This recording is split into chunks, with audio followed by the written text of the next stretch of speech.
Hola a todos, muy buenos días, bienvenidos a Serenity Market. Se les habla José Luis Cárcatos y esta es nuestra tradicional crónica con las 4 claves de la semana. Y empezamos a grabar pues hoy, sábado 19 de febrero, a las 8:49 de la mañana.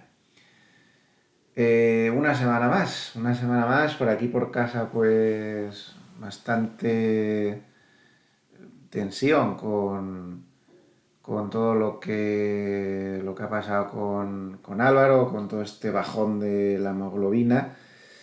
Al final, pues la cosa acabó con una inyección en vena de hierro. Me pusieron un bote entero de hierro y de momento pues no le ha subido mucho porque estaba en 7,3 cuando le pusieron el hierro. Se fue a urgencias y ahí en urgencias pues dijeron que algo había que hacer porque claro, ese nivel tan bajísimo pues puede acabar mal. Y bueno, pues algo ha subido cerca de 8 pero tampoco mucho más. No sé si habrá que esperar un poco más. Ya lo han puesto otras veces y el proceso de mejora tras esto pues es lento, pero claro, el pobrecito ahí está sin que se termine de ver claro pues qué es lo que provoca esa presunta hemorragia interna que tiene que nadie da con ella. Pero ahí estamos, entre eso y el síndrome de déficit de atención y de hiperactividad, pues el pobre, la verdad, es que hay que ver lo que está padeciendo. Y yo me acuerdo últimamente mucho de él con todo lo que está pasando en Ucrania. Todo esto de las guerras, cuando se ve así de lejos, ¿no? Pues se ve casi como una partida de ajedrez, aquí los unos hacen no sé qué movimiento táctico, los otros acumulan tropas, estos para acá, para allá, y como si, bueno, como si fuera una cosa de juego, ¿no? Pero detrás de todo eso hay personas que sufren, y yo pienso mucho que qué habría sido de Álvaro si no lo hubiéramos traído desde Ucrania con 4 años, ¿no?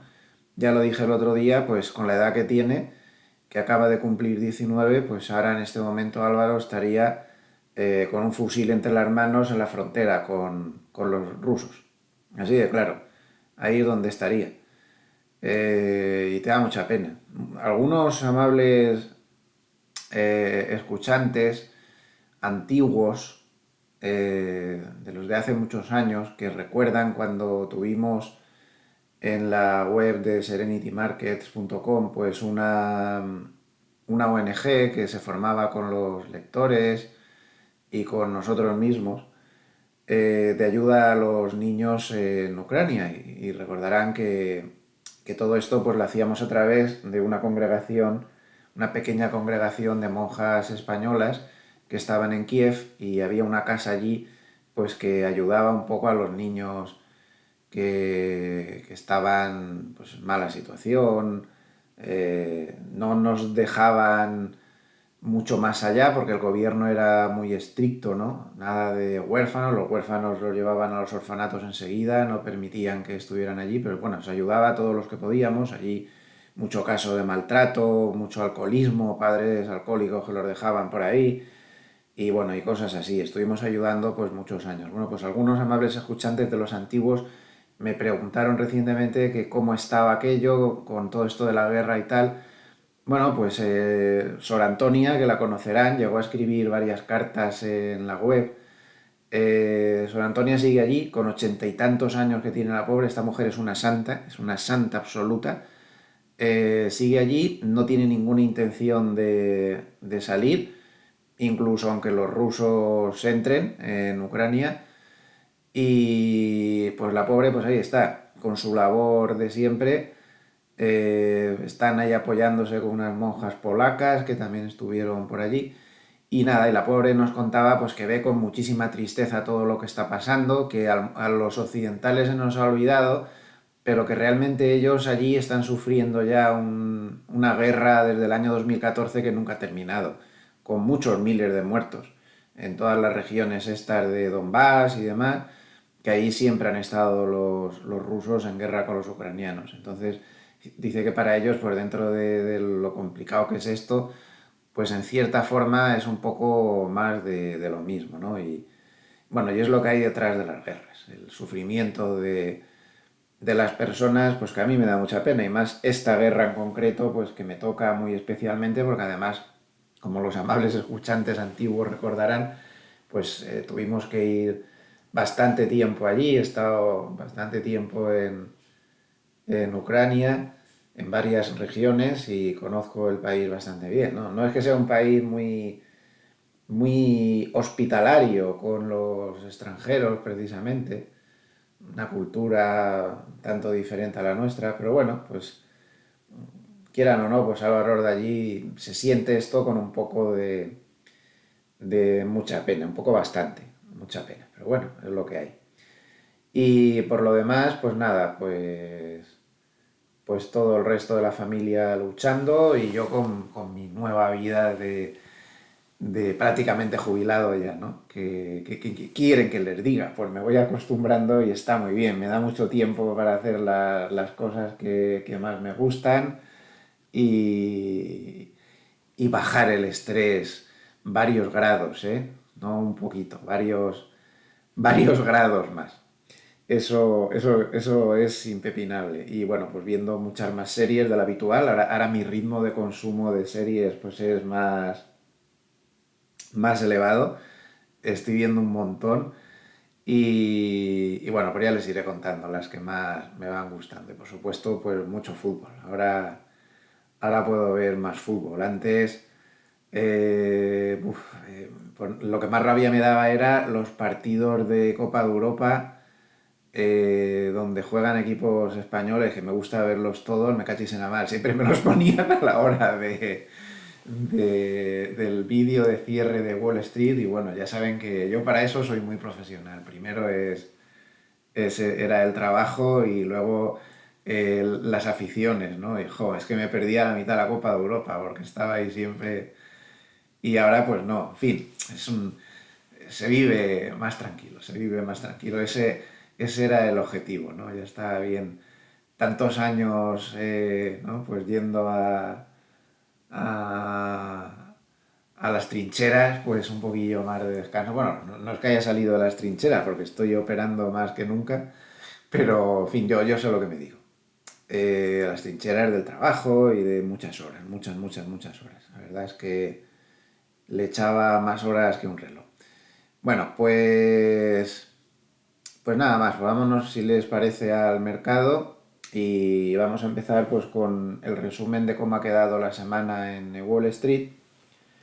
Una semana que ha sido pues claramente negativa, es evidente. Ayer el cierre de nuevo muy malo, menos 0,71% el S&P 500, menos 1,19 el Nasdaq, menos 0,93 el Russell y los bonos subiendo porque la tensión con el tema de Rusia ayer estaba al máximo. Y después del cierre aún se complicó más el asunto porque hubo dos explosiones en la zona de Donbass, las zonas estas separatistas que están en guerra permanente, y dos explosiones que parece que han sido sobre líneas de conducción de gas, con lo cual pues aún la tensión es mucho mayor y bueno, ya veremos qué pasa. El lunes hay que recordar que es festivo en Estados Unidos, es el día de los presidentes, con lo cual las decadentes bolsas europeas, y lamento decirlo, pero es que son las decadentes bolsas europeas, las americanas mandan cada vez más sobre las europeas, pues se van a ver solas ante el peligro con esta lluvia de noticias negativas, bueno, que nunca se sabe. Así que, pues nada, S&P 500 menos 1,6, Dow Jones menos 1,9, Nasdaq menos 1,7. Y vamos a empezar, como siempre, por la clave número 4, que es estrategia global y varios, y luego ya pasamos a la 1, que será macro, la 2, mercado interior, movimiento de fontanería, y la 3, análisis técnico, que esta semana tiene muchas cosas interesantes, ¿eh? El análisis técnico está cobrando más importancia que nunca, que ya de por sí pues tiene mucha. Estrategia global, yo no la cambio, voy a hacer un pequeño spoiler de propaganda, que le apetezca, si entra en gloversiasicaf.com, pues ahí tiene, por ejemplo, la multimercados equilibrada, que es la SICAF conservadora, que asesoro personalmente en la casa, y esta SICAF conservadora está porque esa es mi estrategia global, fuera de bolsa completamente desde esta zona de como por aquí, está fuera de bolsa, con lo cual no tiene peligro alguno si la bolsa se desploma, no tengo ninguna intención de entrar en bolsa, esa es mi estrategia global, no entrar en bolsa desde todos estos rebotes de aquí, que me parecieron que era la zona para olvidarse, con lo cual caídas de bolsa no van a hacer daño, mayores tensiones no van a hacer daño y estamos agazapados a la espera, porque yo sigo con esa estrategia de que esto puede ser un 1, 2, 3, a lo mejor luego no lo es y tengo que, no pasa nada, se modifica, pero si esto sigue siendo un 1, 2, 3, sigo esperando la zona de 4000 o inferior, donde me parece que sería como estrategia global una zona muy muy interesante de compra y al menor intento de vuelta, pues ahí mi intención, mi estrategia global sería la de entrar agresivamente. En el área de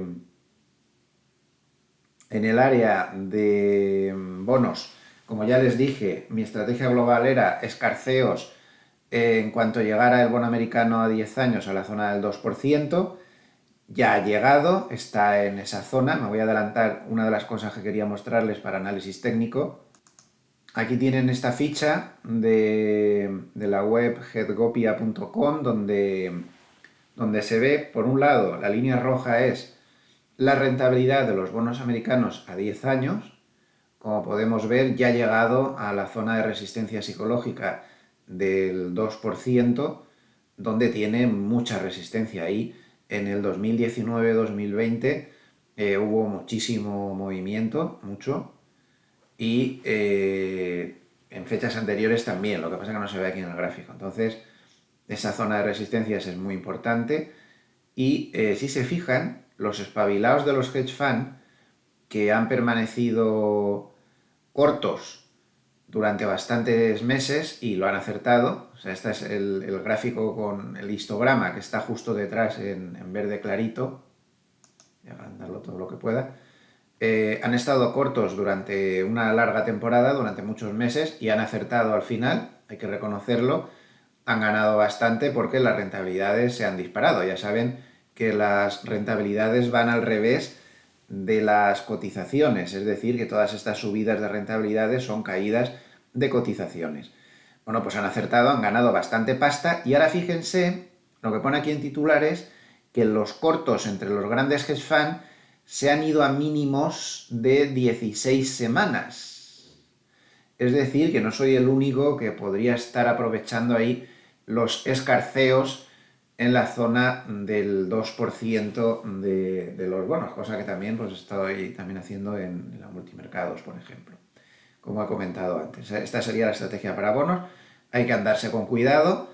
Es posible que tras los escarceos en el 2% rompa la resistencia. No se puede descartar en absoluto.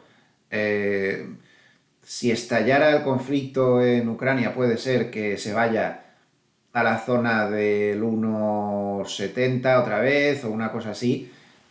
Si eso sucediera, ahí es una zona para tomar beneficios y salirse de los bonos, porque hay mucho peligro de que tal y como está el lío con la Reserva Federal se pudiera romper la resistencia del 2%, no las primeras de cambio, de hecho no está sucediendo, pero bueno, esa sería la estrategia para bonos. En el área inmobiliaria no tengo ninguna intención de entrar, no me parece que este sea momento. La subida de tipos de interés perjudica muchísimo al sector inmobiliario norteamericano, que es el grande donde se invierte. Eh, en metales preciosos se puede pensar alguna cosa. Yo desde luego no voy a entrar. Después de todo lo que ha hecho el oro en los últimos meses, prefiero estar a la espera y el sector que sigue siendo claramente ganador, pues cualquier sector relacionado con materias primas, pues ahí está en una tendencia alcista apabullante, demasiada tendencia alcista ya para mi gusto. Yo creo que la estrategia global ya a estas alturas sería más bien empezar a reducir y tomar posiciones, y tomar beneficios, no tomar posiciones. Yo no abriría posiciones nuevas a estas alturas de ninguna manera en materias primas. Bueno, esto podría ser un poco la estrategia global que un servidor tiene en la cabeza y estoy llevando a cabo, por si puede servir para alguien, no como recomendación de inversión. Recuerden, no hay ninguna recomendación de inversión en este vídeo, son solo opiniones personales mías y lo que yo mismo pues estoy haciendo. Eh, Pasamos a varios dentro de esta clave número 4, alguna cosilla suelta que les quería mostrar.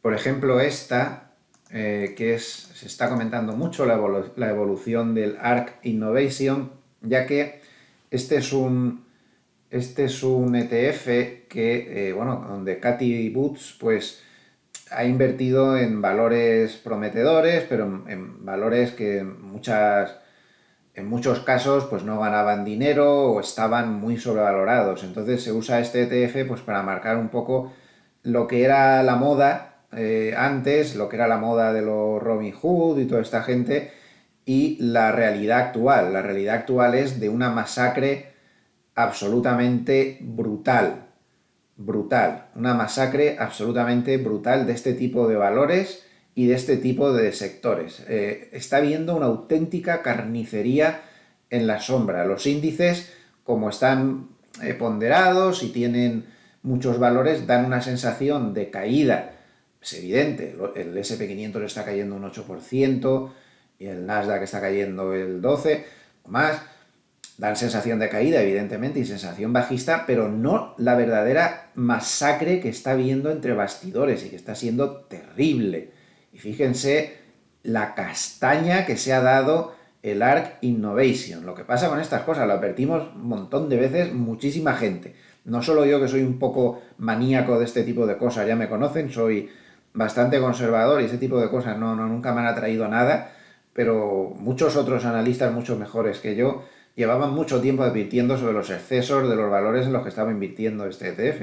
Al final, fuegos artificiales, muy bonito todo lo que pasó, pero un 6,6%, teniendo en cuenta la altísima volatilidad que tiene, de subida desde el 19 del 2, justo desde el día antes del COVID. Y teniendo en cuenta que ese 6,6% se puede perder en una semana, como siga este ritmo. Bueno, pues un poco lo he traído como muestra de la carnicería que está habiendo en determinados valores. Carnicería, nada de corrección. Vamos a ver otro ejemplo. Pues otro ejemplo lo tenemos en el sector de biotecnología, en el Nasdaq, otro sector plagado de excesos, plagado de compañías que prometían cosas que nunca cumplieron y sin beneficios.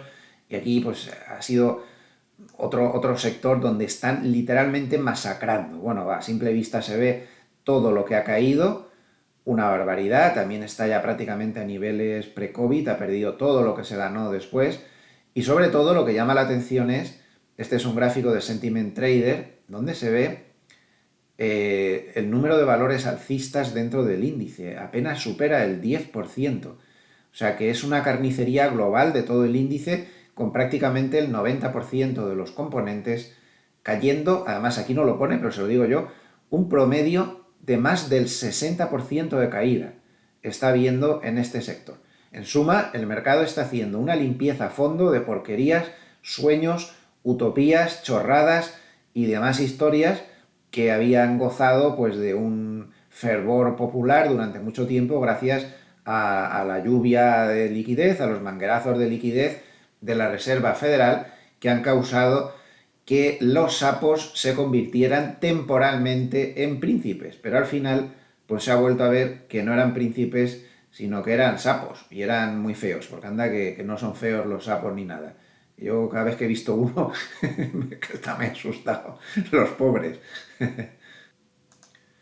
Bien, terminamos la clave número 4 de estrategia global y varios con un vistazo a este resumen de Reuters de cómo lo están haciendo todos los mercados, porque nos da una visión global pues bastante correcta, creo yo, ¿no? de la situación. Y a ver, les recuerdo que el histograma funciona de la siguiente manera. Las barritas. Las barras azules representan lo que se ha subido o bajado en lo que va de 2022, en el mes y medio que llevamos, y en gris es lo que hizo cada activo en el mismo periodo en 2021. ¿De acuerdo? Es decir, entre enero y mediados de febrero del 2021. Como vemos, el petróleo a lo suyo, con una subida espectacular en lo que va de año del 20,3%. Casi nada. Y el mismo periodo del año pasado también había subido mucho, el 23,4%. Luego siguen las materias primas, es que es lo que hay. O sea, ahora mismo el único sector ganador que hay es el de materias primas. El índice CRB de materias primas, pues también con una subida del 13,5%. El doctor cobre, que sube 2,8%. Y ya luego tenemos el último subiendo, es el dólar index, que es que casi no se ve, porque está subiendo un 0,1% en el año. Lo ven ahí, ¿no? Solo un 0,1% en el año. Y ya a partir de aquí todo el mundo está perdiendo. Me llama la atención lo poco que pierden los emergentes, un menos 0,3%. Los emergentes están perdiendo un menos 0,3%. Están totalmente desmarcados de los demás. Y está entrando mucho dinero en emergentes. Hay mucha gente que recomienda spreads largos de emergentes y cortos de Wall Street. Pues miren, yo, si quieren que les dé mi opinión, que como siempre, pues lo más normal es que esté equivocada, pero a mí me da la sensación que eso es muy peligroso, ese spread, ¿eh? Ya saben que recomiendo no, yo nunca recomiendo nada, doy mis opiniones, no hay recomendaciones en este vídeo, es muy importante tenerlo en cuenta. A veces me gusta exponerles spread, por ejemplo, a mí me gusta el spread largo de value y corto de crecimiento cada vez que hay un rebote, es decir, que va a la contra, porque creo que es un spread que tiene futuro, pero este a mí me parece, con la subida que viene de tipos en Estados Unidos, meterse ahora en emergentes, a mí me parece francamente peligroso, que a lo mejor me estoy equivocando y al final es la jugada del año. Pues no les digo que no, solo digo que es peligrosa, que es bastante peligrosa. Hay que correr muchos riesgos ahí. Solamente digo eso, que es bastante peligrosa. El MSCI de países frontera, este también está en un punto intermedio, menos 2,7%. Estos países ya saben que están poco más abajo dentro de los emergentes. Es decir, que da la sensación que el dinero se está desplazando a este tipo de países, ¿no?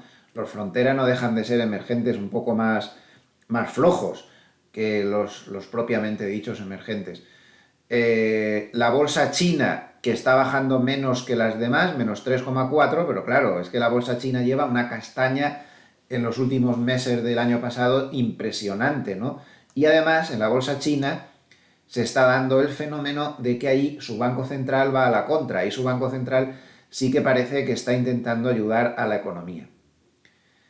El bono el bono alemán a 10 años está bajando en lo que va de año un 3,8, eso es poco frecuente en los bonos, una bajada tan fuerte. Y bueno, en general, pues los bonos mal, el americano también baja 4,1%, tampoco es normal en los bonos una caída tan importante en lo que va de año, eso es muy poco habitual.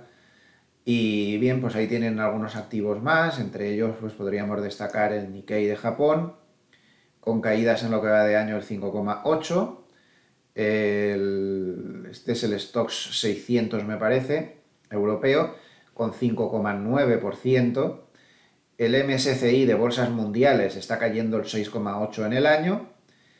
El SP500 está cayendo el 8,6% en el año. Y el oro, pues ¿qué quieren que les diga? Pues ahí está. Pero no dan datos. O sea, que no les puedo decir porque no está ahí, porque no dan datos. Así que pues no se puede saber. Si quieren ver por metales, ya que hay una pestaña disponible, pues el que está ganando muchísimo, aquí sí que sale el oro. El oro está subiendo el 3,8%. El paladio se lleva el 19,6% nada menos, níquel, aluminio, platino con 13,8% también muy bien, y ya a mucha distancia el oro, la plata peor, el cobre peor. Y en commodities, pues ahí tienen energía es brutal, con 19,4, y ahí tienen agrícolas, metales industriales, 8,3, metales preciosos, 3,8, y aquí pues tienen el resto de materias primas.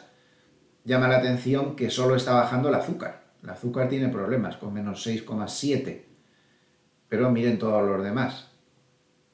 las subidas que hay. Productos cárnicos, agrícolas, todo está al alza debido a las alturas que está alcanzando la inflación. Bien, pues vámonos a la clave, ya hemos visto la 4, vámonos ahora a la 1, que es la de macro.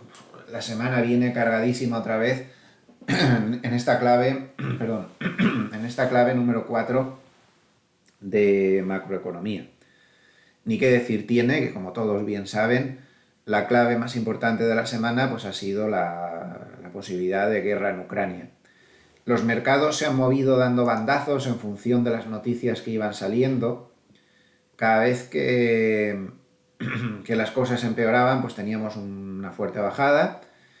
En el momento en que se empezó a decir que las tropas rusas se estaban retirando, hubo una recuperación. Al final parece que eso era falso, era un movimiento falso, y las últimas noticias que tenemos de esta misma noche eran que todo el mundo aseguraba, con fotos de satélite y demás, que no se habían retirado las tropas, sino todo lo contrario, se habían incrementado, simplemente lo que había habido era movimiento de unos sitios a otros, y que además, estos de casi ultimísima hora, se veía que las tropas estacionadas, que alcanzan 190.000 soldados, nada menos aproximadamente, lo que estaban era acercándose más a la frontera y poniéndose en posición de combate. O sea que todas estas subidas pues, fueron en vano, y luego cuando se volvió a complicar la cosa, pues volvimos a tener más caídas conforme los incidentes hacían pensar que el conflicto podría estar cercano.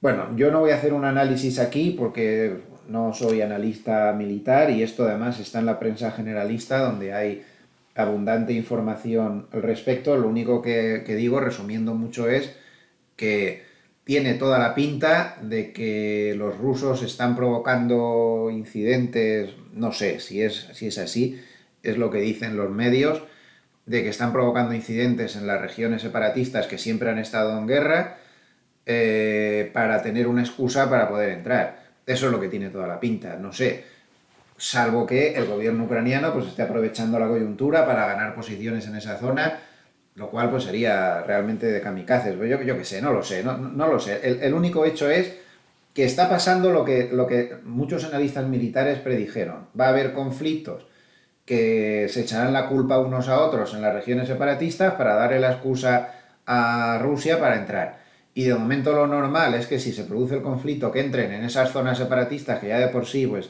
hay mucho jaleo, y es de suponer pues que ahí estarían a la espera de ver qué pasa, cómo se toma la opinión pública esa entrada allí. No lo sé. En caso de una invasión ya más masiva y en zonas aparte de las regiones separatistas, ahí sí que creo que el mercado, que es lo que nos interesa, no sé hacer análisis militares, pero es evidente que el mercado se tomaría mal una entrada de los rusos en las zonas separatistas, pero es que a fin de cuentas siempre han estado ahí, de una manera o de otra. Pero ya una invasión de otros territorios que no han estado en conflicto hasta ahora, sobre todo ya ni les cuento la capital, Kiev, que está relativamente cercana a la frontera. De hecho, los americanos han trasladado la embajada de ahí a la otra parte de Ucrania, a la parte oeste. Pues eso sería para las bolsas a corto plazo. Da la sensación de que la bajada podría ser bastante grave. La bajada podría ser bastante grave. Es momento de volver a ver gráficos. La semana pasada les ponía uno de las reacciones de las bolsas a las guerras. Para esta semana he traído varios más. Este está colgado en el portal de gráficos de Reuters, con lo cual la fuente son ellos. Y aquí se ve, pues ordenado por fechas, los acontecimientos más graves que ha habido. Alemania invade Francia, Pearl Harbor, la guerra de Corea, la crisis de los misiles en Cuba, yo que sé, de todo. Los americanos invaden Granada, bombardeos de Libia, la entrada de la URSS en Afganistán en el 79. De hecho subió la bolsa ese día, no se lo tomó como muy importante. Atentados terroristas muy graves, por ejemplo están aquí los de Madrid, los terribles atentados de Madrid. Y bueno, pues y sobre todo la invasión de Crimea. La invasión de Crimea es el último episodio, digamos, bélico, que hay en el horizonte, ¿no? parecido a este. Los rusos se anexionan Crimea por la patilla y ala, ya está, ahí solucionado. Esto fue en febrero del 2014. Bueno, pues hay que recordar que una semana después la bolsa subía al 0,8, que un mes después la bolsa subía un 1%, 3 meses después un 2,6%. En suma, no se hizo ni caso a la invasión rusa de Crimea. Esto visto así parece que no, sí que se hizo caso. Yo me acuerdo perfectamente y hubo muchas turbulencias. Esa semana fue de muchas turbulencias, hubo bajadas bastante fuertes, hubo mucha volatilidad, lo que pasa es que luego al final se terminó por recuperar. O sea, fue de muy estrecho margen eso. Entonces aquí, como se ve, las guerras pueden provocar mucha volatilidad a corto plazo. De hecho, a una semana el número de episodios alcistas es muy bajo, solo el 41%. Pero ya a un mes el número de episodios alcistas es un 66%, aunque la bolsa en promedio aún baja un 0,4%. Es decir, que los efectos de las guerras duran aproximadamente un mes como mucho. Pero luego ya se diluye el efecto y en este caso no va a ser ninguna excepción porque podemos pensar, sí, pero es que si se lía parda allí y les parece poco la que se lió cuando Alemania invadió Francia, pues hubo una semana, efectivamente, bajadas muy fuertes, del -13, hubo una caída en el mes muy fuerte, el -25, luego a los 3 meses ya se estaba temperando y a los 6 meses pues estaba bajando. Luego ya pues hubo otra serie de complicaciones como el ataque a Pearl Harbor que se sumó a esto, ¿no? Bueno, ahí queda la tabla, si lo quieren parar el vídeo y darle un vistacillo, bastante interesante, insisto, esta es la publicada por Reuters. Aquí tienen otra tabla de Deutsche Bank, también muy bien hecha. Voy a agrandarlo al máximo. Bueno, que se pierde aquí un poco al agrandarlo tanto, pero se ve también pues eventos muy graves. Segunda Guerra Mundial, Alemania invade y se queda con Checoslovaquia. El tamaño de la caída fue de un -20,5% en 22 días. Y luego ya empezó a recuperar. En el 40 Alemania invade Francia, aquí tenemos más datos. El tamaño de la caída fue del 25,8% y la caída duró 22 días también. El ataque de Pearl Harbor, 10,8% de caída, 17 días. Corea del Norte invade Corea del Sur en los 50, -12,9, 17 días. Como ven, es una tónica muy clara. Esto es hasta la caída, hasta que se frena la caída, no hasta que se recupera del todo. Para recuperar el nivel anterior lo tienen aquí. A veces tarda mucho. 108, 741, 201. Solo estoy valorando la velocidad de caída y en cuánto tiempo toca suelo. Luego le puede costar recuperar bastante, como vemos en esta columna. Tampoco es algo despreciable, ¿eh? O sea, tampoco... Yo estoy leyendo artículos por ahí que dicen, ni caso, vamos, eso... ni caso no, tampoco. Ni caso tampoco que miren la tabla, ¿eh? Aquí están los drawdown y los drawdown pican, ¿eh? Todos. El 11 de septiembre, vale, sí, luego se recuperó. En 6 días se tocó el mínimo, pero llegó a caer un 11,6, ¿eh? Llegó a caer un 11,6. Eso sí, este fue muy rápido.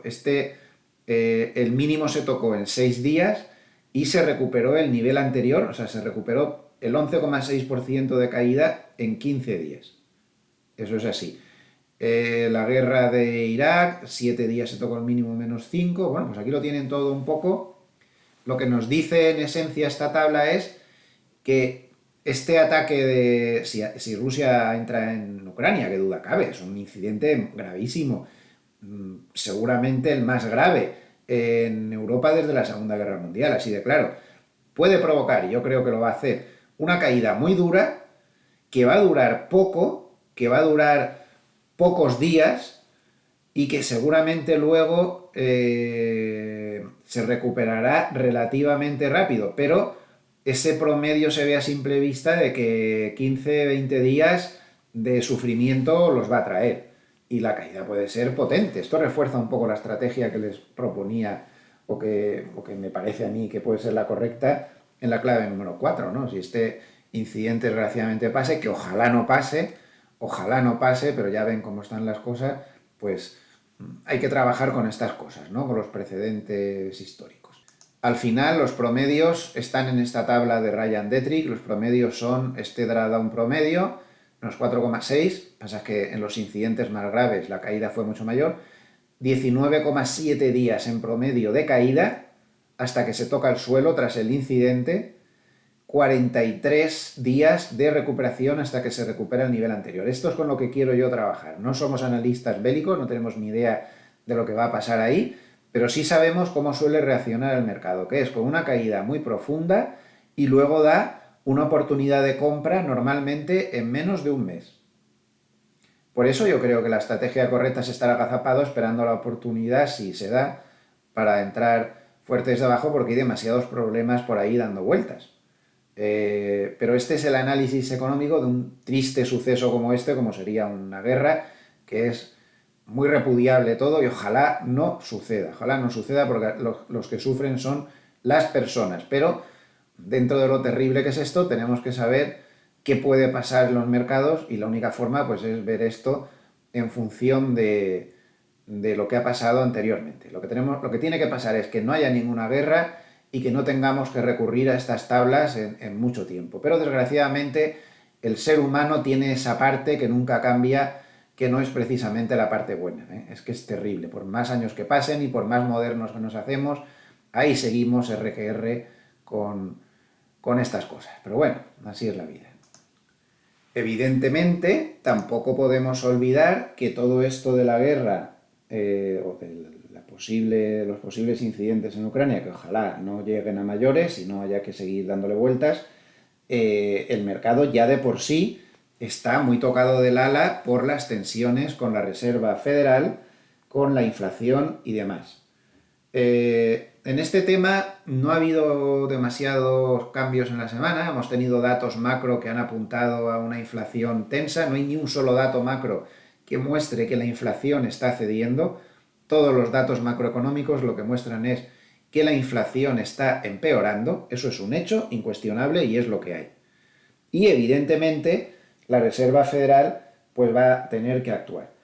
Vaya por delante que ojo a una cosa que se ha visto esta noche, y es que ya les he dicho muchas veces que el Wall Street Journal es usado por la Reserva Federal como una especie de sitio para filtrar cuáles son sus verdaderas intenciones. Y el Wall Street Journal está soltando en las últimas horas que la Reserva Federal se va a limitar a subir 25 puntos básicos en marzo.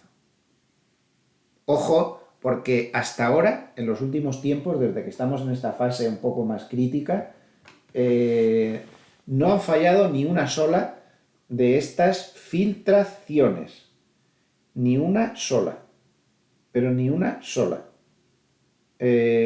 Así que puede ser que nos estén filtrando de que solo van a subir 25 puntos básicos. No lo sé. Ahí queda el dato, simplemente. Lo que sí que hemos visto durante la semana, lo demás no voy a enrollarme porque es muy sabido y está publicado en todos los medios, las tensiones que hay con los tipos, también las tensiones que hay con los tipos en el BCE, en muchas voces que están diciendo que hay que dar caña.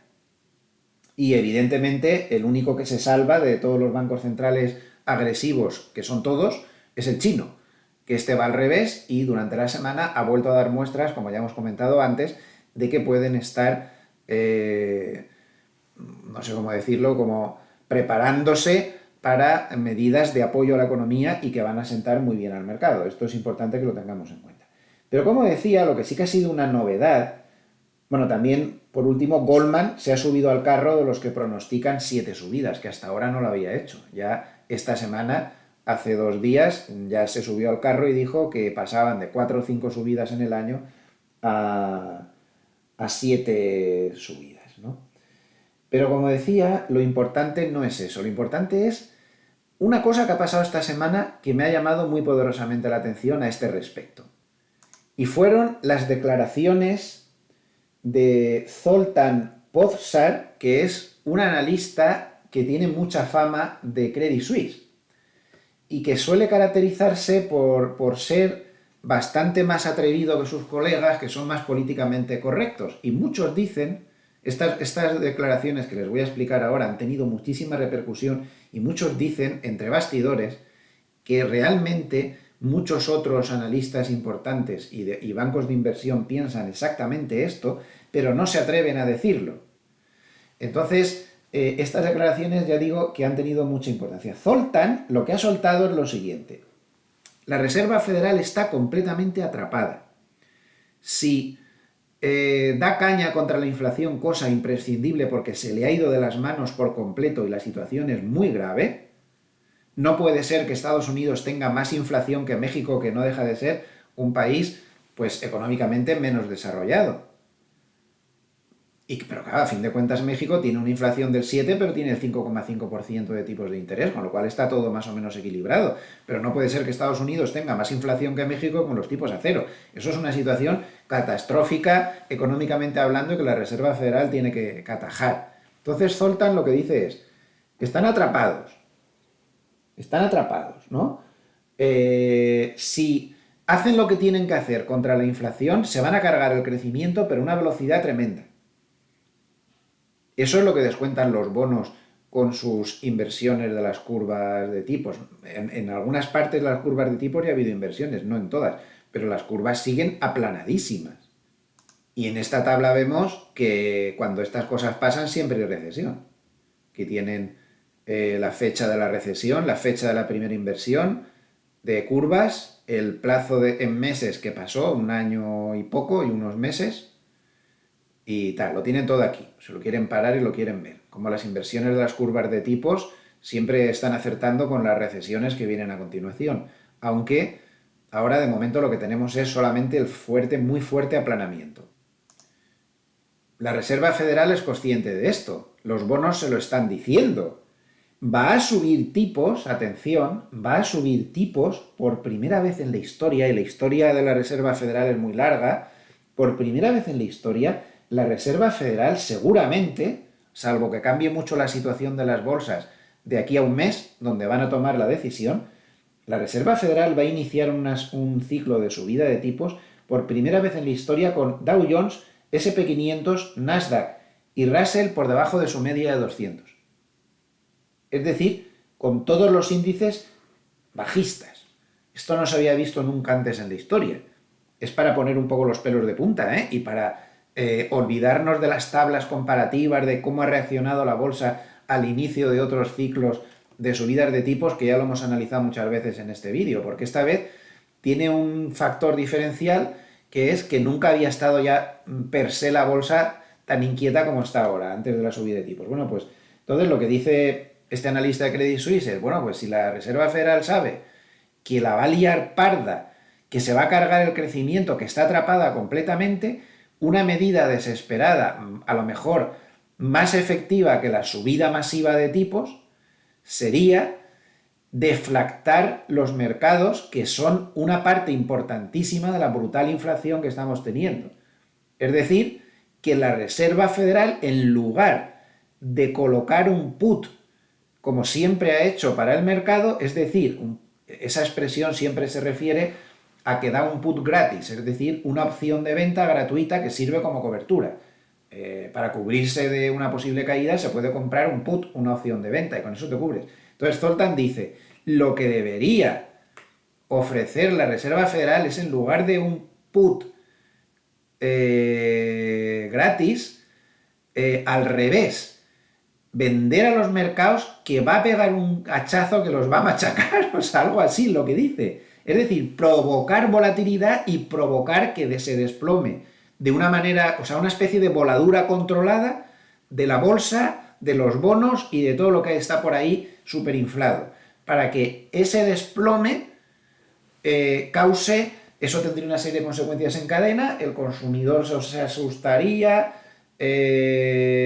pasarían un montón de cosas ahí que podrían deflactar la economía muy rápidamente. A fin de cuentas, la mayor fuente que tiene ahora mismo, o sea, el sitio más espectacular donde la inflación reina es en la inflación de activos. Bueno, no sé, es una teoría un tanto compleja que las explicaciones se las voy a ahorrar porque no vienen al caso y tardaríamos muchísimo tiempo, pero digamos que él piensa que si se deflactan los activos financieros, la Reserva Federal podría tener ganada una parte de la guerra contra la inflación. Que tenga razón o no, que esto se base en fundamentos macroeconómicos o no fiables, pues ya se los dejo a cada uno que lo analice, pero es una teoría que está ganando muchos adeptos, o sea que cuidado con eso, porque podría darse el caso, si tienen razón los que defienden esta teoría, de que la Reserva Federal no solo tuviera en mente que el mercado de valores no se le vaya mucho,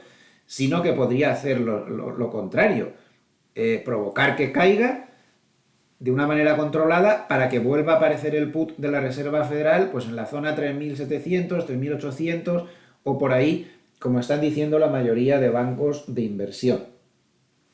Muy interesante, ¿eh? Esta nueva teoría. Como no tengo tiempo en este vídeo de profundizar más, pues les invito, si marcan en Google el nombre de este analista, marquen Credit Suisse y Zoltán Pozsar, le deletreo Zoltan, Zaragoza, Oviedo, Logroño, Tarragona, Alicante, Navarra, Zoltán. Y con Zoltán y Credit Suisse ya les va a salir por todos los sitios su teoría y le pueden dar un vistazo a artículos al respecto. Pues es una teoría, yo no sé si estará acertada o no, no tengo ni idea y no tengo aún datos para juzgarla ni he analizado bien los fundamentos que dice, no lo sé. Solamente lo digo como una opinión que está teniendo mucha repercusión en el mercado y que habrá que tenerlo en cuenta porque creo que Powell ya dio muestras en la última reunión de la Reserva Federal, en su famosísima conferencia de prensa, que parecía ir por esa línea, ¿no? Parecía ir por la línea de meterle el dedo en el ojo a la bolsa. ¿Qué puede hacerle más daño a la bolsa a medio plazo? ¿La guerra en Ucrania o esto? Sin ningún género de dudas. La bolsa es lo que le hace daño a la bolsa de verdad, lo que provoca las tendencias bajistas que duran 2 o 3 años, son las cosas endógenas de la bolsa, los fundamentos macroeconómicos. Los factores geopolíticos solo provocan, como hemos visto en la tabla, grandes volatilidades, pero a corto plazo, no a medio plazo. No hay tendencias bajistas que hayan durado 2 o 3 años por guerras ni por nada, nunca. Eso no, ya lo han visto en las tablas, eso nunca ha pasado. Sí las ha habido por riesgos sistémicos del sector financiero, recesiones, excesos de inflación, por todo ese tipo de cosas. Factores siempre endógenos y no exógenos. Y por último, pues comentar que también pues hay varios bancos de inversión que están advirtiendo que ojo con el petróleo, que el petróleo se empieza a ir de madre, ya está a $91, y porque ha bajado en la semana, porque llegó a estar mucho más alto, después de que se supiera que, o al menos eso es lo que airean, que el acuerdo nuclear con Irán podría estar cerca. La verdad es que esto es un rollo recurrente. Yo no sé la de meses que están diciendo lo mismo, de que el acuerdo nuclear con Irán está muy cerca, pero bueno, el caso es que el petróleo llegó a 95,5 casi y luego empezó a bajar por causa de esta cuestión. Por cierto, ya que tengo el gráfico, aprovecho para decir que el sistema sencillo dio señal de compra en 73 y ahora le acaba de aparecer la primera bolita roja. A que habrá que vigilar durante la semana que viene una segunda bolita roja y que se perdiera el mínimo de las dos velas que han formado las dos bolitas rojas podría dar la señal de salida después de tantísimo recorrido al alza que ha tenido esta señal. Realmente ha sido bastante buena. Bien, pues todo esto desde el punto de vista macroeconómico, bueno, perdón, se me olvidaba. El petróleo, como decía, hay muchos bancos de inversión que están diciendo que podría llegar a $125 en muy pocos días si hubiera una invasión de Ucrania por parte de los rusos y que hay que tener en cuenta que cada $10 que sube el petróleo a estos niveles añade 0,3 puntos porcentuales de inflación en el IPC. O sea, es decir, que si ahora está en 90, estaríamos hablando de 100, 110, casi $30 más, sería un punto más de incremento de la inflación, lo cual es una barbaridad. Es muchísimo, con una inflación tan tensa, lo único que le faltaba pues es subir ese punto más. Así que, bueno, pues como ven, desde el punto de vista macro, hay mucha densidad de cosas y hay que estar atentos. Pasamos a la clave número 2 de cosas de fontanería de mercado. ¿Qué está pasando en los mercados internamente? Lo primero que tenemos que ver es esto. En los mercados oscuros sigue habiendo volumen comprador máximo. Es decir, que lo que está haciendo el mercado es salir de sectores a los que está masacrando, pero masacrando literalmente, pero se está refugiando en otros más defensivos. No está saliendo dinero realmente, no está habiendo ventas masivas, el dinero simplemente se está cambiando de sitios. Lo que pasa es que en las zonas donde más carnicería está habiendo es donde más ponderan los grandes índices, de ahí que estén todos bajistas, pero esto es una fiel muestra de que a nivel de fontanería de mercado lo que está viendo es una gran rotación. Esto es bueno y malo. Es bueno, ya cada uno según como lo vea, es bueno porque nos muestra que dinero hay, que no, lo cual podría favorecer una estabilización, y es malo porque nos muestra que estamos muy lejos de una capitulación en esta fase bajista, ni de lejos ha habido capitulación, ni por asomo, ni remotamente. Con lo cual, en caso de factores externos que pudieran causar fuertes bajadas, hay mucho para bajar aquí, porque no se ha capitulado, porque no se ha vendido, porque los cortos no son lo suficientemente importantes, ¿no? No sé, además siempre hay que tener en cuenta una cosa. Dentro de fontanería, aquí el rey es McElligott, ¿no? Y McElligott dijo esta semana que él seguía pensando más en llegadas. Bueno, ya saben que él, cuando estaba esto por aquí, en pleno rebote, a 4.500 y pico, escribió un paper que lo comenté personalmente varias veces, en el cual dijo que él veía más fácil que el mercado volviera a la zona 4.250 o 4.300 que a la 4.700 4.800. Bueno, pues para variar ha vuelto a acertar. Ya llegó ayer a 4.317. Ha vuelto a la zona que él dijo.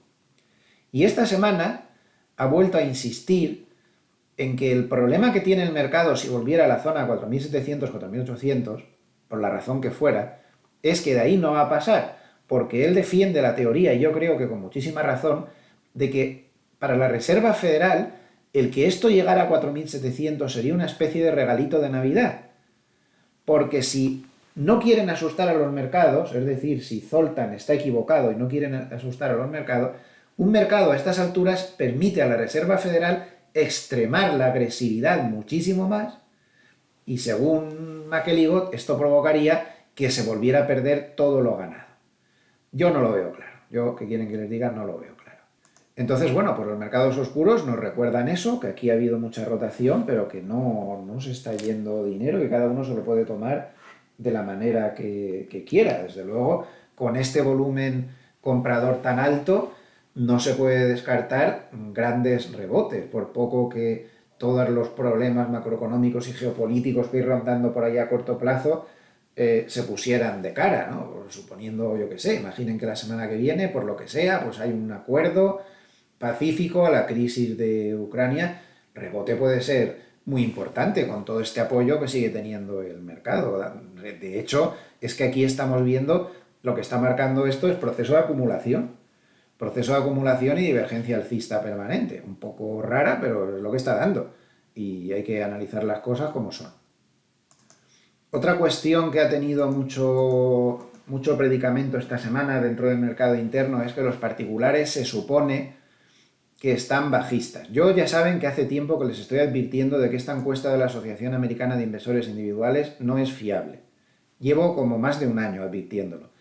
A mí no me inspira confianza. Según esta encuesta, el extremo negativo entre los particulares al que se ha llegado ahora, pues es el más importante, como ven, en mucho tiempo. Los alcistas apenas llegan al 20%, es un 19%, lo cual es la menor cifra de alcistas, me parece que desde el año 2016. O sea, están en un extremo de opinión negativa. Y sobre esto pues se ha escrito muchísimo y se han puesto tablas en las que se ve que cuando el particular es tan bajista, el mercado tiende a subir mucho a corto plazo. Y es la realidad. O sea, es que tenemos cosas que nos muestran la posibilidad a corto plazo de una caída muy fuerte, pero también muchas otras que nos indican la posibilidad a corto plazo de grandes rebotes. Y yo, para mí, si se combinan ambas historias, pues lo que cuadraría todo sería una muy fuerte caída aún, y a partir de ahí una ocasión única de compra donde todos estos factores positivos podrían dar vidilla. Pero claro, por un lado te ves esto.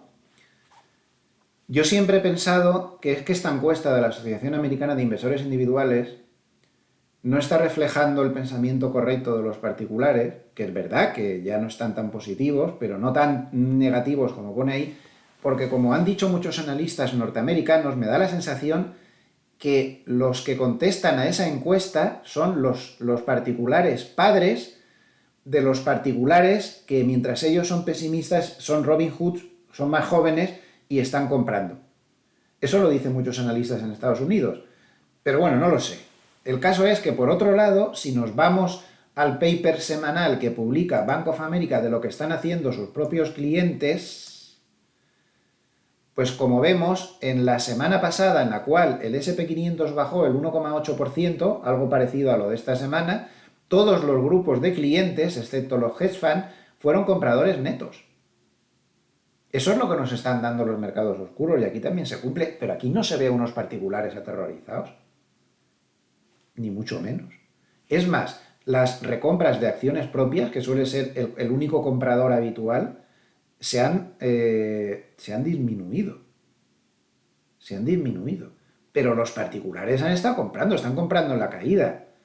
Y las instituciones también. Si es que lo que nos muestra ahí es una cosa muy rara. Es difícil esto de analizar, ¿no? Pero como podemos ver, ahí tienen, pues si lo quieren ver, cuáles son los sectores que más están comprando, pues si lo quieren parar y verlo, y todas estas cosas. Pero los particulares están comprando, no están vendiendo según esto. Al menos de forma neta. Claro, y a ver aquí dónde está el pesimismo de los particulares. Esto es lo que han hecho en lo que va de año los diferentes segmentos de clientes de Bank of America. Los hedge funds son vendedores netos de 2.846 millones, los institucionales vendedores netos de 4.090 millones y los particulares compradores netos de 6.501 millones. No veo yo el pesimismo de los particulares por ningún lado. 6.501 millones de compradores netos. Pues estarán diciendo en la encuesta lo que quieran, pero es que a lo mejor son otros los que están contestando, o una cosa es lo que dicen y otra cosa es lo que hacen. Pero mírenlo. Y por supuesto el comprador masivo que ha conseguido que la bolsa esté menos mal de lo que podría estar han sido las recompras de acciones propias con 15.364 millones. Ojo, aquí solo están los clientes de Bank of America, que habría que sumar, por supuesto, los clientes de todos los otros bancos, los CTA, los fondos de volatilidad, no sé qué, pero es una muestra bastante significativa, en plan sencillo, que creo que es como se ven las cosas claras: hedge fund vendedores, institucionales vendedores, y los que han comprado los particulares. Y mucho, que fíjense que los particulares son los que han comprado lo que han vendido, la suma de institucionales más hedge fund. Y luego aparte, pues están las recompras. Estamos hablando de los clientes de Bank of America, ¿eh? Estos son las recompras hechas por clientes de Bank of America. Está más claro que el agua, ¿vale? Creo que esto de fontanería de mercado nos lo dice absolutamente todo. Los operadores se están tomando muy mal los malos resultados. Aquí tienen, en esta temporada de resultados, cómo se ha reaccionado a los resultados negativos. Sería la barrita azul. Se está reaccionando muy mal, con un promedio de 2,8% de caída. La barrita gris es el promedio de 5 años. Siempre se ha reaccionado muy mal a los resultados negativos, pero este trimestre más. Y sin embargo, los resultados positivos apenas están siendo apreciados, porque un valor que publica resultados positivos está subiendo un promedio de 0,2% el día que lo publica, cuando lo normal era subir un 0,8%. Es decir, que aquí sí que se ve un cierto sesgo hacia el pesimismo con la temporada de resultados, que realmente no está siendo interpretada positivamente. Y, como no, en este apartado de fontanería del mercado, pues vamos a hablar de Hartnett y su paper semanal a fecha de esta semana. De momento lo titula, fíjense, flujos recesionistas. O sea, él en este paper nos va a hablar mucho de la recesión. Empezamos hablando de su indicador Bull and Bear, que como vemos, pues está en 4,2. Está en una zona que ni frío ni calor, ni chicha ni limonada. No nos está dando nada. Está muy lejos de dar recomendaciones de compra y está muy lejos también de dar recomendaciones de venta. Bueno, vamos a darle un vistacito a las cosas más importantes. Hartnett opina que todas las, voy a agrandarlo al máximo, que todas las bajadas que estamos viendo son correctas, dice que el precio es correcto y cree que en los próximos 6 meses el shock de tipos de interés que está viviendo el mercado ahora, al ver que la Reserva Federal iba a ser muy agresiva, se va a transformar en un shock de recesión. Un shock de recesión. Llama la atención, que él llama el gran dibujo, ¿no? La gran pintura, el gran dibujo del mercado, en los fuertes flujos de entrada de dinero en los bonos del Tesoro de Estados Unidos, teniendo en cuenta que no paran de bajar, pues, hombre, llama mucho la atención. Pero fíjense, esto es la clave del paper, ¿eh? Y está ahí una línea que parece perdida. Recuerden el título flujos recesionistas, pues esto es muy importante. Llama la atención sobre que han entrado en los fondos de bonos americanos del Tesoro la mayor cantidad de dinero, 7.400 millones de dólares, que no está nada mal, desde marzo del 2020. Ojo con esto. Pero ahora viene lo más importante.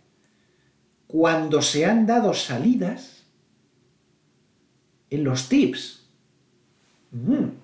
Cuando se han dado salidas en los TIPS, o sea, sale dinero de los TIPS, que les recuerdo que son bonos protegidos contra la inflación, es decir, bonos a los que no les hace daño la inflación, que son los que se usan cuando se piensa que la inflación va a subir.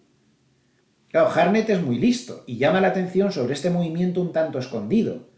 Si está saliendo dinero de los bonos protegidos contra la inflación y está entrando dinero en los bonos del Tesoro, pero yo añadiría una tercera pata, que no lo pone aquí. Sí que lo pone, pero lo pone más abajo. No, está aquí de hecho. Pero han salido 11.800 millones de dinero de los fondos en bonos, las mayores salidas desde marzo del 2021. Pues esto significa que las entradas en bonos del Tesoro, que han sido positivas de 7.400 millones, se han visto compensadas con salidas de los bonos corporativos, alta rentabilidad y demás. Entonces piensen las tres patas. Si entra dinero en los bonos del Tesoro de repente, como no se había visto desde marzo del 2020, si sale dinero de los TIPS y sale dinero de los bonos corporativos a lo bestia, solo tiene una explicación. Porque si ustedes me dicen, no, la explicación de este movimiento es la posible guerra en Ucrania, no, error. Porque si se están moviendo los bonos por eso, es verdad que subirían los bonos del Tesoro, pero no tendrían por qué bajar los TIPS o salir dinero de los TIPS. Porque tiene que ver eso, al revés. Los TIPS estarían bien en caso de una guerra porque puede subir más aún la inflación. Entonces, lo único que explica el triple movimiento a la vez,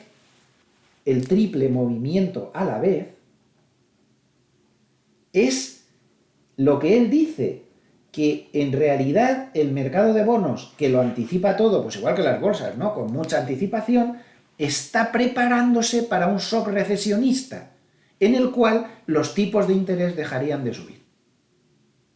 Y la inflación se moderaría por la recesión. Esa es la única explicación para el triple movimiento, para las tres patas. Muy interesante, ¿eh? Muy interesante. Y Harne, como siempre, yo la admiro mucho, siempre poniendo el dedo en la llaga.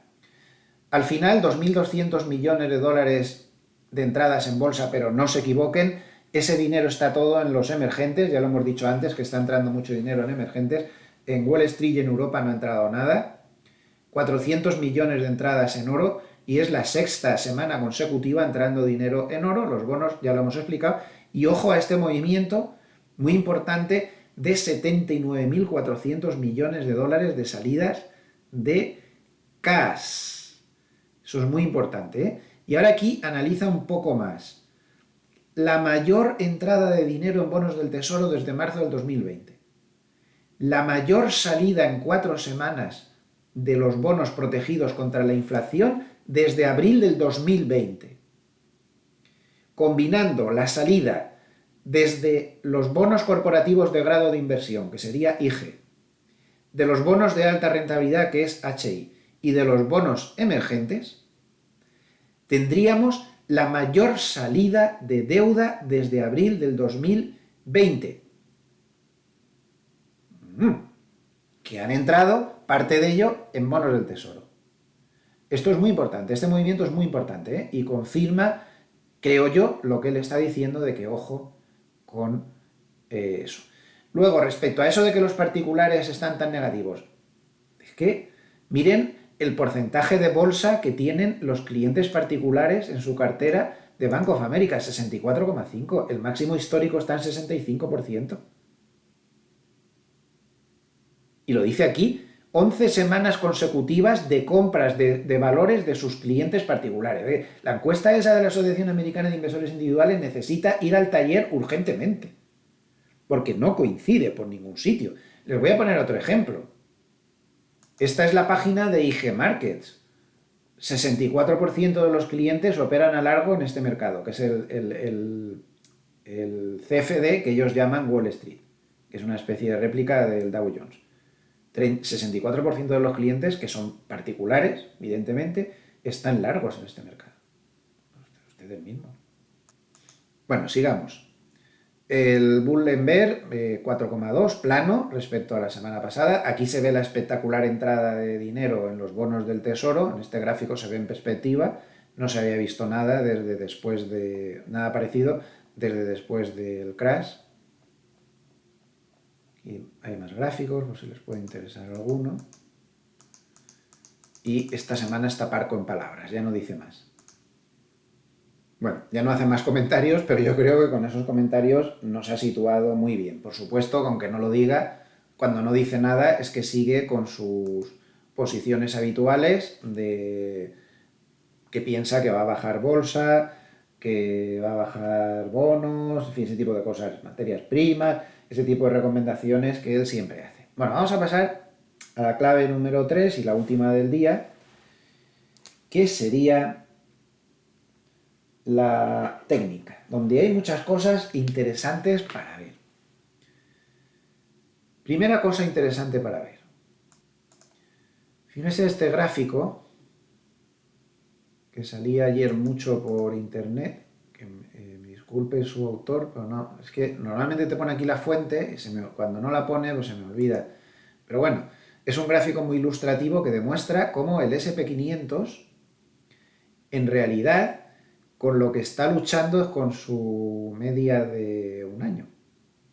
Ahí lo tienen, la media de un año, todas las que está teniendo ahí. Es muy aproximada también la de 200, la media 200, ¿no?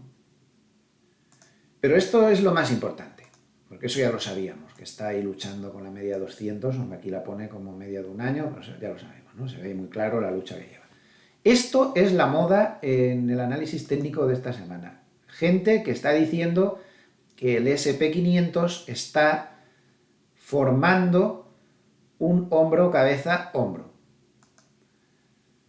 Y este gráfico, que ahí tienen, este sí que está el autor aquí, este gráfico está dando la vuelta al universo, pero si se fijan, a ver, a simple vista, pues hombre, como poder hacerlo, lo puede estar haciendo. Hombro, cabeza, hombro estaría casi formado, y si pierde este soporte... A ver, yo siempre digo lo mismo. Esto a mí, yo no creo que esto sea un hombro, cabeza, hombro, pero es una figura muy fea. Aunque no sea técnicamente un hombro, cabeza, hombro, por lo que voy a comentar ahora, hombre, esto feo es, feo, feo de narices, ¿no? Y está claro que si se pierde el soporte, el batacazo puede ser de órdago. Además, confirmaría 1, 2, 3, perdería esta zona. Además, ayer empezó a romper esta figura triangular francamente peligrosa, muy peligrosa. Está la directriz bajista en vigor, está una pequeña directriz alcista los últimos días, y perder una figura triangular siempre es violento. O esto rebota a toda velocidad el martes, o como el martes esto siga cayendo, se va a confirmar la ruptura y el batacazo va a ser de órdago. Las rupturas triangulares son siempre muy potentes, muy potentes. Así que ojo, esto muy buena pinta no tiene, solo se tranquilizaría por encima otra vez de la media de 200. Y por supuesto, si rompiera ya la directriz bajista y estas dos medias que tiene aquí, pues se habría pasado el peligro por completo y entraríamos en otra fase.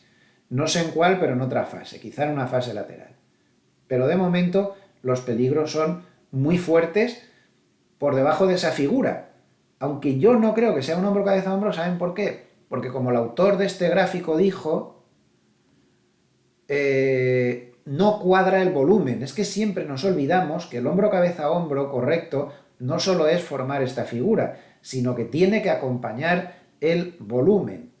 Y el volumen tiene que ser muy fuerte en la cabeza y tiene que ser más flojo en los hombros. Y aquí lo que estamos viendo es que hay más volumen en los hombros que en la cabeza. Es que es una figura rara esta. Entonces, por volumen no cuadra. Si repasan en mi libro Leones contra Gacelas, que ahora está, como saben, en reescritura, cómo defino los hombros, cabeza, hombro, verán que tiene que venir acompañado al volumen. Entonces el volumen no cuadra. Sí cuadra la silueta, pero el volumen no cuadra. En cualquier caso, aunque no parece que lo sea por el volumen, está más claro que el agua que perder esta zona pinta muy mal. Y ya está. Y no nos calentemos más la cabeza. ¿De acuerdo? Pero es la moda del mercado, hablar de ese hombro, cabeza, hombro, y bueno, quería aportar algo al debate que a lo mejor estoy equivocado.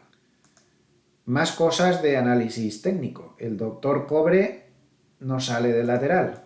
Hay mucha gente vigilando ese lateral porque está claro que cuando rompa, ya sea por arriba o por debajo, vamos a tener un movimiento fuerte, ya que el lateral empieza a ser realmente espectacular. Así que atentos al doctor Cobre, si sale del lateral podemos tener movimiento importante en la dirección de la ruptura. Cuidado con las rupturas falsas, hay que asegurarse bien. Bien, hay otro gráfico de moda que, bueno, si no lo he visto ahora cuando me preparaba el vídeo, en 10 o 15 comentarios de analistas importantes técnicos de Estados Unidos, no lo he visto ninguno. Esto está súper de moda. Cruce de la muerte en el Nasdaq Composite. ¿Qué es un cruce de la muerte? Pues un cruce de la muerte se considera cuando se cruza a la baja la media de 50 con la media de 200. Y ahí lo tienen. A cierre del viernes se ha cruzado. Cuando se produce al revés, que cruza la media de 50, la media de 200, se llama cruce dorado y se supone que es alcista. Entonces,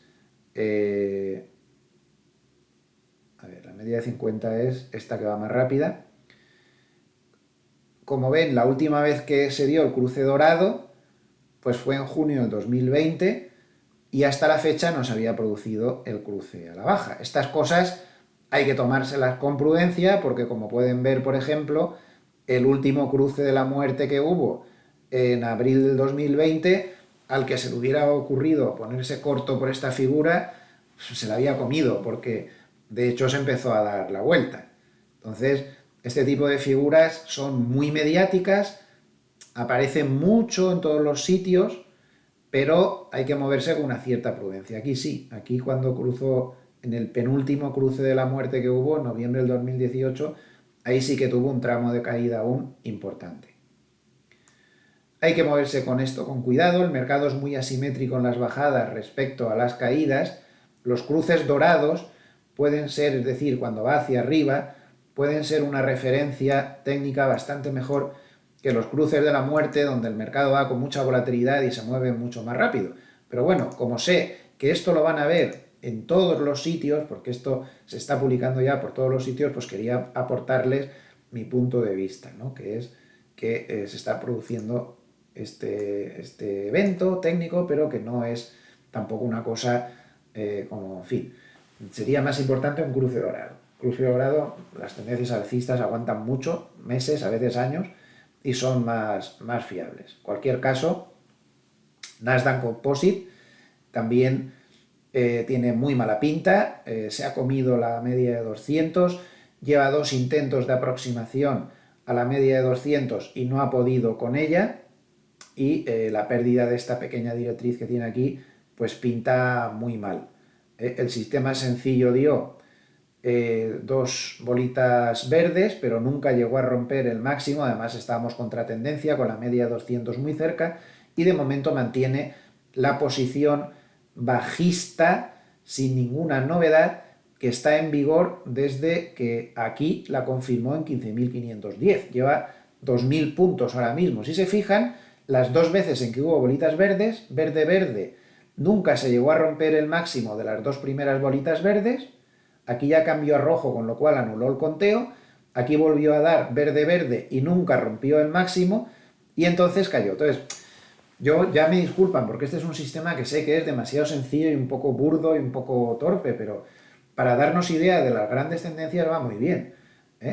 Siempre que tengamos esa regla, que esto es una cosa de mi cosecha, el añadirle como exigencia a un posible giro de la tendencia, verde-verde, el que rompa el máximo de las dos figuras. O al revés, cuando estamos buscando por arriba, que rompa el mínimo de las dos figuras, de las dos velas, perdón. Con esto evitaremos multitud de señales falsas, y las grandes tendencias pues las tendremos siempre en el monitor. No es perfecto, los laterales sufren mucho, pues como todas las cosas, pero bueno, a mí me gusta seguirlo y darle un ojo siempre para decidir las estrategias con esta sencillez tan grande que tiene, que ya sé que no es perfecto, esto se le puede, con lectura de mercado, y se le puede mejorar muchísimo, pero yo creo que a veces hay que moverse también con cosas muy sencillitas, y esto pues puede ser una de ellas. En el SP500 no lo hemos dicho, pero el SP500 también había dado dos bolitas verdes, verde-verde, nunca se llegó a romper el máximo, hay que darles un poquito de margen, nunca se llegó a romper el máximo con claridad, con lo cual lo que sigue prevaleciendo pues es la roja con pérdida del mínimo con un cierto margen por aquí, en la zona de 4.560, que como les he dicho antes, pues es la zona en la que yo abandoné la bolsa, pues ahí estoy. ¿Que es una chorrada del sistema? Pues sí, pero te da una pista buena. Yo no estoy sufriendo nada en este montón de semanas donde el mercado no va a ningún sitio nada más que para abajo, ¿no? Cuando va para algún lado. En Europa tenemos al DAX con un lateral desesperante, ha vuelto a fracasar otra vez en la media de 200 y sigue ahí pues completamente lateral, es un aburrimiento supino, y el sistema sencillo pues está vendedor, claramente, y no hay más tutía. El IBEX 35, que va un poco diferente de los demás, este aún estaba en señal de compra, pero se ha vuelto a meter otra vez por debajo de la media de 200, no pinta demasiado bien, pero como vemos está algo mejor que los demás, el suelo de su lateral está mucho más lejos, pero desde luego que no es nada fiable la situación que tiene actualmente. El euro, pues ahí lo tenemos, dio verde-verde, y el máximo se rompió, pero no sé yo por cuánto, 14,92. Bueno, podría ser que se hubiera confirmado, de momento estaría comprador, está muy justa y va la cosa, hay que darle un poco más de margen, pero bueno, vamos a darla por confirmada, estaría comprador, las bolitas rojas aún están lejos, y de momento mantiene algo que simplemente sería una consolidación tras haber caído mucho, ha caído mucho y ahora está consolidando. Parece que está consolidando. Espectacular esta estrella del amanecer que dio aquí, espectacular, sencillamente espectacular, que ha producido un movimiento técnico de libro. Estrella del amanecer, llegó a la media de 50, se la saltó y se paró en la de 100. Al final, las manos fuertes trabajan con cosas sencillas, media de 200, media de 50, media de 100. No es casualidad que se parara exactamente ahí. Los bonos pues siguen muy flojeras. Vamos a ver el bono americano a 10 años, nada, sigue en señal de venta desde muy arriba. Aquí dio unos cortos magníficos, rojo rojo, por debajo ya de la media 200 y a favor de tendencia, por aquí por esta zona 129,90, y de momento no ha cerrado los cortos con una ganancia realmente magnífica. El oro, del que hemos hablado, bueno, el SP500, que no hemos hablado del sistema, sí que hemos hablado, perdón, hace un rato, ya me he liado yo. El oro, pues dio señal de compra, me había dado ya varias falsas, está muy lateral, y aquí dio señal de compra, compra, y está confirmada, está en señal de compra confirmada. Lo que pasa es que si apretamos el gráfico, pues vemos que acaba de llegar a una zona de resistencias muy importante. Tiene que pasar todo eso para seguir progresando y no sé yo si le va a resultar fácil. Aquí el oro sí que depende mucho de los acontecimientos geopolíticos. El oro sí que está subiendo mucho los días en que hay lío con Rusia y está bajando en los días en los que se calma. El petróleo ya lo hemos visto y las materias primas también. Pues ya lo tenemos todo repasado y los hitos técnicos más importantes y que están más de moda en este momento entre los operadores. Y nada más, pues hasta aquí ha llegado el ladrillo de vídeo de todos los sábados. Espero que les haya sido de alguna utilidad. Recuerden que yo no soy muy fiable, ni yo ni nadie. Aquí no hay grandes gurús, ni nadie está en posesión de la verdad. Y el que lo diga, mejor salir corriendo en dirección contraria. Hay que respetar al mercado, hay que ser muy humildes. El mercado nos da lecciones cada día y lo que tenemos que hacer es pues ir tomando de aquí y de allá las cosas que creamos que sirven y de este vídeo pues tomen lo que creen que sirven e incorpórenlo a su análisis propio, que es el único que vale. No hagan lo que les dice nadie porque así no irán a ningún sitio. Yo con toda humildad pues intento exponerles mis opiniones y espero que por lo menos sirvan para tener datos, para poder pensar por sí mismo. Y nada más, pues les deseo que pasen un muy buen fin de semana y a nivel de mis vídeos particulares, pues les espero, como todos los días, en el vídeo de apertura del lunes, pues sobre las 8:30 de la mañana. Bien temprano, como siempre, para ponernos al día de todo lo que haya podido pasar este fin de semana, que esperemos que no sea nada malo con la crisis ucraniana y a ver si reina la cordura y vuelven las soluciones diplomáticas. Eso es lo que deseamos, pero desde luego no es lo que parecen indicar, desgraciadamente, los hechos. Muy buen fin de semana, que descansen y hasta el lunes. Muchas gracias.